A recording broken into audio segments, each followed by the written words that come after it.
სახალხო დამცველის წარმომადგენლებმა დაჩი ცაგურია და ბექა ალადაშვილი მოინახულეს დაპატიმრებულების განმარტებით დაკავებისას და დაკავების შემდეგ მათ მიმართ პოლიციის მიერ განხორციელდა სიტყვიერი და ფიზიკური ზეწოლა, რის შემდეგაც მიყენებული აქვს სხეულის სხვადასხვა დაზიანებები, თუმცა მათ ჯანმრთელობა სერიოზული საფრთხე არ ემუქრება. სახალხო დამცველის აპარატმა საქართველოს შინაგან საქმეთა სამინისტროსგან გამოითხოვა საქმის შესწავლისთვის საჭირო დოკუმენტაცია, ნათქვამია განცხადებაში.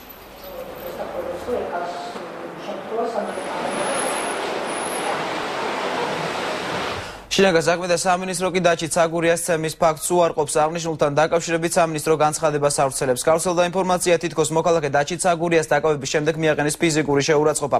აღნიშნული ინფორმაცია სიმართლეს არ შეესაბამება. დაჩი ცაგურიამ დაკავების დროს სიტყვიერი და ფიზიკური შეურაცხყოფა მიაყენა პატრულის თანამშრომლებს.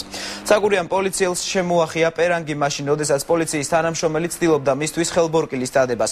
ცაგურია აგრძელებდა წინააღმდეგობას. ამ დროს მას დაუზიანდა მუხლი, აქვს რამდენიმე ნაკაწრი და სიწითლე მარცხენა ხელზე.